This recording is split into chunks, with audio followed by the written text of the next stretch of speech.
कलाइगाव श्री श्री कृष्ण राज महोत्सवा फैगौ 2 नभेम्बरनिफ्राय 7 डिसेम्बरसिम सोलिगोन। उदालगुरि जिल्लानि सिङाव थानाय कलाइगाव सोहोरनि सेराव कलाइगाव राजथिलियाव बे राज महोत्सवखौ बायदि मेहेरगोनां हाबाफोरनि गेजेरजों फालिगोन। बेनि गेजेरजों हारि माहारिनि गेजेराव गोजोन खौसेथि फैगोन होनना मिजिंथिदों धोरोम सिबियारि रायजो राजाफ्रा।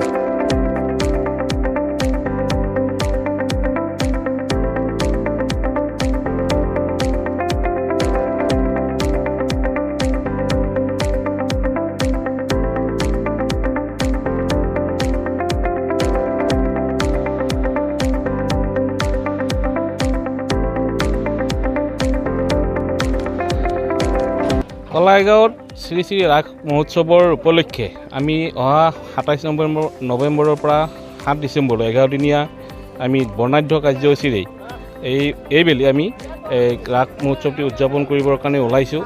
সম্পূৰ্ণ ধৰ্মীয় ৰীতি নীতি আৰু আধ্যাত্মিক পৰম্পৰাৰে আমি কলাইগাঁৱৰ এই ৰাস মহোৎসৱটি আমি অনুষ্ঠিত কৰিব ওলাইছোঁ এইবাৰ। আৰু বিগত বছৰৰ দৰে এইবাৰো আমি বিভিন্ন ধৰণৰ আমি যিবোৰ মূৰ্তি আমি ইলেক্ট্ৰনিক মূৰ্তিৰ ব্যৱস্থা আমি কৰিছোঁ আৰু সমগ্ৰ BTCৰ তথা অসমৰ ভিতৰতেই আমি সৰ্বাংগ সুন্দৰ ৰাস মহোৎসৱ হিচাপে আমি সম্পূৰ্ণভাৱে দিনে ৰাতিয়ে আমাৰ যিসমূহ উপসমিতি আৰু মূল সমিতিয়ে দিনে নিশাই কাম কৰি আছে আৰু মূৰ্তি আৰু যি আমাৰ মৃন্ময় মূৰ্তি এই মৃন্ময় মূৰ্তিসমূহ আমাৰ বৰ্তমান সম্পূৰ্ণৰূপে সাজু হৈছে আৰু যিসমূহ ইলেক্ট্ৰনিক মূৰ্তি আমি ব্যৱস্থা কৰিছোঁ সেইসমূহ আমাৰ সম্পূৰ্ণৰূপে সাজু হৈ উঠিছে। গতিকে মই এটাই অনুৰোধ ৰাখোঁ কলাইগাঁওবাসী তথা BTC তথা অসমবাসীক আমাৰ কলাইগাঁৱলৈ আহক। সম্পূৰ্ণ ধৰ্মীয় পৰম্পৰা আৰু ৰীতি নীতিৰে আমি এইবাৰ আধ্যাত্মিকভাৱে এখন সৰ্বাংগ সুন্দৰ শ্ৰী শ্ৰী কৃষ্ণ ৰাস মহোৎসৱ উদযাপন কৰিবৰ কাৰণে আমি ওলাইছোঁ আৰু সকলোৰে সহায় সহযোগ আৰু আমি উপস্থিতি আমি আশা কৰিছোঁ। কিমান ভক্তমান উপস্থিত হ'ব? আমিতো এইবাৰ 11 দিনত মিনিমাম আমি 10-15 লাখ মানুহৰ আমি উপস্থিতি আমি বিচাৰিছোঁ আৰু হয় আমাৰ ইয়াৰ কলাইগাঁৱত হয়।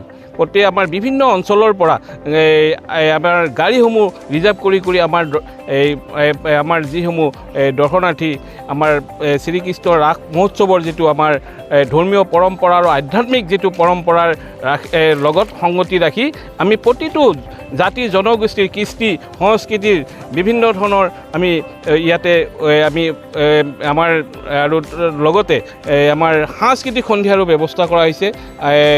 স্থানীয় আৰু অসমৰ বৰেণ্য শিল্পী ৰাজীৱ শদিয়াও আমাৰ ইয়াতে উপস্থিত থাকিব 7 ডিচেম্বৰ। গতিকে আমাৰ এটা বৃহৎ বাজেটৰ জৰিয়তে আমি এইবাৰ কলাইগাঁৱত শ্ৰী শ্ৰী ৰাস মহোৎসৱটি উদযাপন কৰিবৰ কাৰণে ওলাইছোঁ। হয়, এইবাৰ এইবেলি আমাৰ 39 সংখ্যক শ্ৰী শ্ৰীকৃষ্ণ ৰাস মহোৎসৱ কলাইগাঁৱত আৰু ইতিমধ্যে আমাৰ 80% কাম কাজ সম্পূৰ্ণ হৈছে।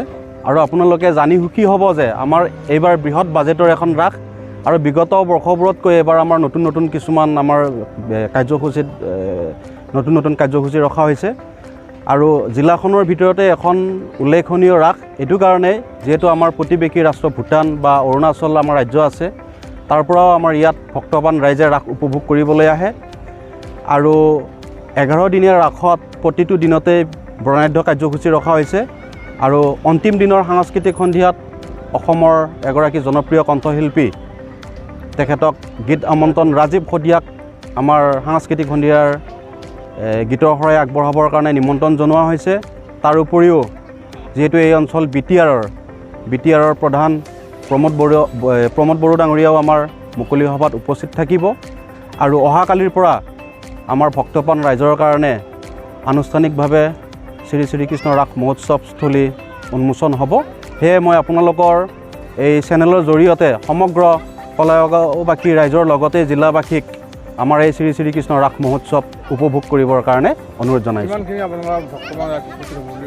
আমাৰতো প্ৰতিদিনে প্ৰায় 50-ৰ পৰা 1 লাখ পৰ্যন্ত ভক্তপ্ৰাণ ৰাইজ আহে আৰু তেওঁলোকে আমাৰ ভগৱান শ্ৰীকৃষ্ণৰ যি ইয়াত তেখেতৰ যি ৰাসলীলা বা তেখেতৰ যি কৰ্মজীৱনী ইয়াত আমাৰ মানে মূৰ্তিৰ জৰিয়তে ইয়াত আমাৰ প্ৰদৰ্শিত হয় আৰু তেওঁলোকে আহি চাই খুব সুন্দৰ অনুভৱ কৰে।